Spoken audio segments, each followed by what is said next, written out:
আসসালামু আলাইকুম প্রিয় দর্শক, বিশ্ব ইজতেমা থেকে আপনাদের সকলকে স্বাগত জানাচ্ছি। বিশ্ব ইজতেমা একটি ওয়াচ টাওয়ার তৈরি করা হয়েছে, অসংখ্য ওয়াচ টাওয়ার আছে। তো বাঁশের সাঁকো আছে, সেখান থেকে আইন শৃঙ্খলা বাহিনী, নিরাপত্তা বাহিনীরা তারা দেখভাল করবেন। তো আমি একটু উপরে উঠছি, আপনাদেরকে ওয়াচ টাওয়ার থেকে সরাসরি আপনাদেরকে বিশ্ব ইজতেমা লাইভটি দেখাবো। ছোট ছোট বাচ্চারা দেখতে পাচ্ছেন দুষ্টুমি করতেছে। যাই হোক, তো ইজতেমা এখনও শুরু হয় নাই, আরও একদিন পরে শুরু হবে। ওয়াচ টাওয়ার থেকে সরাসরি আপনাদেরকে দেখানোর চেষ্টা করবে ইনশাআল্লাহ। ভাই বললো ভাইকে দেখাইতে। ভাই কেমন আছেন? অনেক অনেক দোয়া রইলো, আমার জন্য দোয়া করবেন। ভাই ভয় করতেছে উঠতে। রে ভাই, আল্লাহ আল্লাহ আল্লাহ আল্লাহ, এই রে নারাইস না রে পড়মু।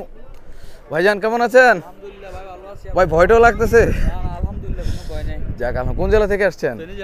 ফেনী জেলা থেকে। আমরা ওয়াচ টাওয়ারের উপরে একটা কর্নারে কাউকে যেন দেখতে পাচ্ছি, পরিচিত একটা লোক। ইকবাল গ্রামীণ ব্লককে দেখা যাচ্ছে। আমার খুব ভয় লাগতেছে অবশ্য উঠতে, কারণ এক হাতে মোবাইল, এক হাতে উঠতেছি। আর সামান্য কিছু বাকি, আপনাদেরকে ওয়াচ টাওয়ার থেকে এই ভিডিওটি শেয়ার করছি। আমি একটু উপরে উঠে মূল ইজতেমার ভিউটা আপনাদেরকে দেখাতে পারবো। আর কয়েকটা সেকেন্ড আমাকে সময় দিলেই আমি আপনাদেরকে সুন্দরভাবে ইজতেমার ভিডিওটা দেখাতে পারবো। আর একটু চলে এসেছি, ইকবালকে আপনারা দেখতে পাচ্ছেন। এই যে চলে আসলাম ওয়াচ টাওয়ারে। প্রিয় দর্শক, আপনারা দেখতেই পাচ্ছেন এই যে মূল বিশ্ব ইজতেমার ভিউটা। ও কেমন দেখতে পাচ্ছেন অবশ্যই জানাবেন। এই যে দেখুন, এই হচ্ছে ইজতেমার মূল ভিউটা। ছোট্ট বাবুকে আমরা দেখলাম, তিনি উঠে যেতে, এখানে টুপটুপ করে উঠে গেছে। যাই হোক, এই হচ্ছে ইজতেমা। বাংলাদেশের 64 জেলা সহ বিশ্বের বিভিন্ন আনাচে কানাচে প্রান্ত থেকে দেশি বিদেশি অসংখ্য মুসল্লিগণ তারা দিন ও ইসলাম শিখার জন্য, কোরআন হাদিস থেকে, আলেম ওলামার মুখ থেকে জ্ঞান অর্জন করার জন্য, শোনার জন্য, আমল করার নিয়ত তারা এখানে এসেছেন। দেখুন কত দূরে ইজতেমার প্যান্ডেল, কুয়াশার জন্য দেখাই যাচ্ছে না, শেষ মাথায় যেন ধোঁয়ার মতো হয়ে গেছে। বিশাল বড় একটা এরিয়া, বিশাল বড় একটা এরিয়া। আমি আপনাদেরকে কিভাবে এটা বলে বুঝাবো আমি জানি না।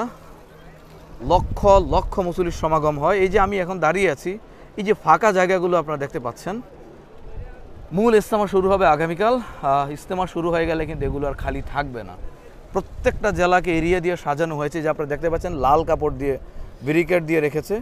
আবার অনেকে ছোট ছোট সামিয়ানা তৈরি করেছেন, এখানে কেউ চট দিয়ে তারা তাদের এরিয়াটা, অর্থাৎ বিভিন্ন জেলা থেকে প্রত্যেকটা জেলাকে আলাদা আলাদা এরিয়া দিয়ে দেওয়া হয়েছে আর কি। তো তারা এই এরিয়া ভিত্তিক, তারা নির্দিষ্ট যে খিত্তা আছে, খিত্তা অনুযায়ী তারা বসেন। আপনারা যদি খিত্তা নিয়ে কারো এলোমেলো হয়ে যায়, ইতিমধ্যে আমি ভিডিও আপলোড দিয়েছি, সেই ভিডিও আপনারা দেখতে পারেন।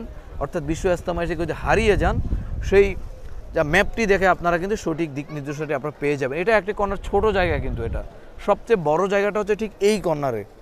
ধোঁয়ার মতো দেখা যায়, দেখুন একেবারে ধোঁয়ার মতো দেখা যাচ্ছে। বিশ্ব ইজতেমা থেকে আপনাদের সাথে যুক্ত আছে আমি জাহিদ।